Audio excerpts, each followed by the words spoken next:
often get caught up trying to improve things in our life that we forget the things that we do actually already have. And so in today's episode, we're just going to be playing simple stripped back Minecraft. No mods, no shaders, even no resource packs. Let me get rid of the water resource pack real quick. Just simple stripped back Minecraft. It's also been an incredibly long time since I've made a video, but also been in this world. You may see some differences from the last episode that I did. We built the sorting system and the containers that everything was going into. But since then, I've textured the port. If we go in the water here, I've kind of built down all the way to the ground. Nothing crazy. Just making it feel like it's actually connected to something, I think I built farm over here. Maybe 2 farms? I don't even remember. I don't remember where we left off. But yeah, I'd like to strip everything back because I want people to feel like they can also do what I'm doing here in this single player world. It is vanilla Minecraft, but I know that not everyone has access to mods and not everyone has access to shaders or even resource packs, and so I want people to feel like they can do this. There's a lot that we can still do. There's so much. There's so much. Like, for example, this interior looks pretty early days, right? Or, for example, this coastline here. We could probably build something in here to connect to the bee farm. But I think I want to work on some maybe small quality of life improvements. Maybe 2 or 3 updates ago, they added shelves. And they're really good for just updating what's in your inventory. So maybe we'll find some spots and make some like auto refill things. That could be quite nice. So we'll work on that. Let's start with some simple slice of life things. And we'll go from there. I think that's a good idea. Let's do that. Bruv, I'm so washed. I haven't made a video in like a year. I can't even remember how to edit. I don't even remember what's where in this world. But anyway, let's focus. So, coming into this coffee shop, this is kind of where I go for all my miscellaneous stuff. Like, we got an ender chest here, a brewing stand. So I thought this would be a good place to put auto refilling modules for ender pearls. You just right click in the shelf there and it fills up. It's pretty sick. And how am I gonna do this?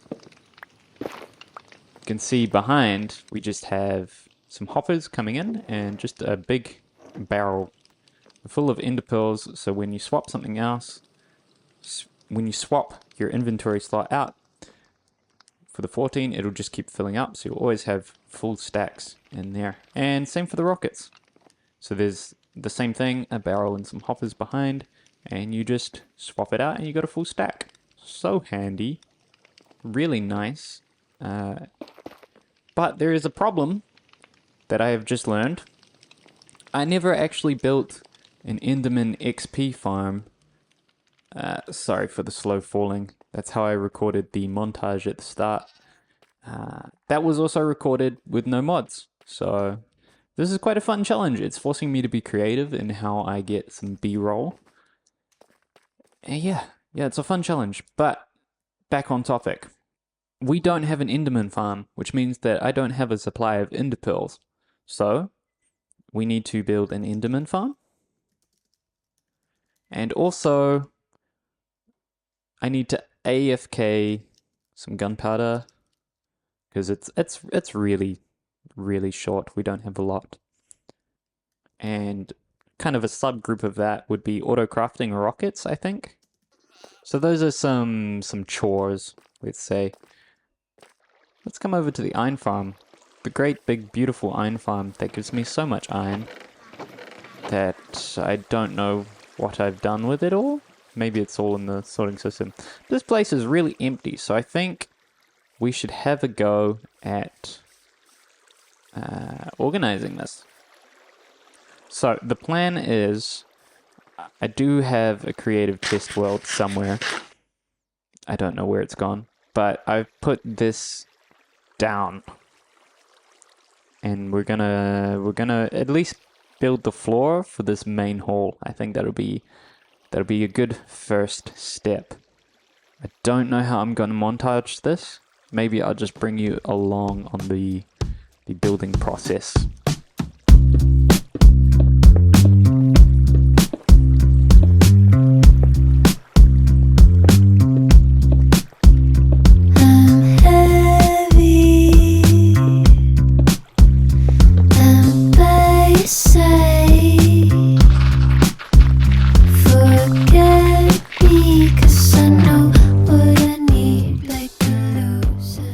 Okay, good solid hour of digging. Actually, hour and a half of digging. Had to set up a beacon, but let's get building the wall. Don't tell me what I want, what I need. Like a loser like me will be fine. Maybe I'm living in my head. Maybe I'm living to pretend. Maybe I wanna stay in bed, far from the weight of the world in my hands, 'cause they don't understand. Oh, it's beautiful. Finally, there's no big eyesore of a big glass box like right here. There's just open space. So nice. There's no floating glass there. Beautiful. You just get to look at this contraption in all its awesomeness. It's not working, and I don't know why. Anyway, it's almost there, but a big part of the eyesore was the big lava and killing mechanism there, so I kind of want to hide this. So we've got the walls in place, and they're nice, and they don't draw too much attention. Your eyes are up here. But I do want kind of like a floating island here in the middle that hides the lava and killing mechanism underneath, and also looks pretty ornate and sick. And viewable from all the different sides, including the entrance, the two wings here, and over there, which I think we'll use for auto crafting. Potentially, maybe. So yeah, let's get building that. Very cool. We've got the floating element in place, but I'm going to need more sea lanterns and potentially a lot more glazed terracotta. So I might need to do some resource gathering real quick, and then we'll be right back. Alright, and we're back. I did the resource gathering. It actually didn't take too long. I think Will in the past had already mined up a whole bunch of terracotta, so it was really just smelting it down. And sea lanterns are pretty easy to get when you've got a guardian farm that I remembered I had, so pretty quick work. Here we have it, the little floating island that I was talking about. It's quite cool. I still got to do the water and the killing mechanism down below. Let's have a look-see. Left a little space here just so I can work, and we'll eventually have hoppers here. But you won't see any of this, which is beautiful. And just on top here, we have a little glazed terracotta pattern. Quite nice. Oh, I think I spawned an endermite. Quite nice. You see it when you're flying.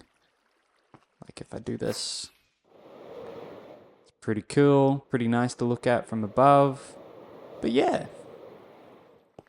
Right now, I'm just going to AFK and wait for all the copper to oxidize, because I really want it to blend in with the sea lanterns, so you get this nice teal, aged copper look, which goes with all the blues that we're working on around the outside. It's quite nice, and it will fit with kind of the accents and green up there.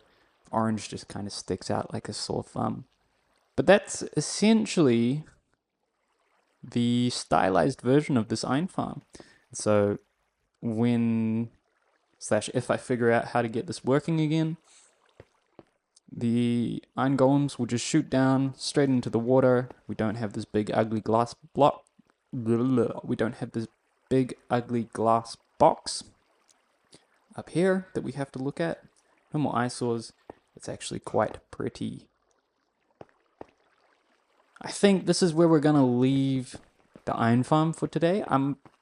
May want to do an ender farm as well, just to wrap up this episode, but we've still got the wings to work on. I've got some ideas for that.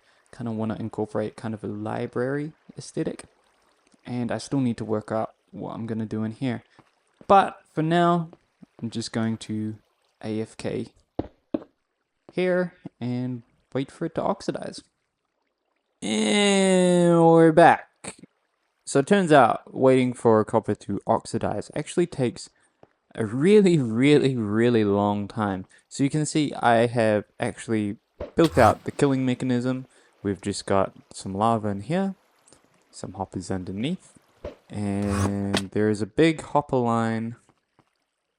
Where is it? Down here. I've left this place pretty untouched.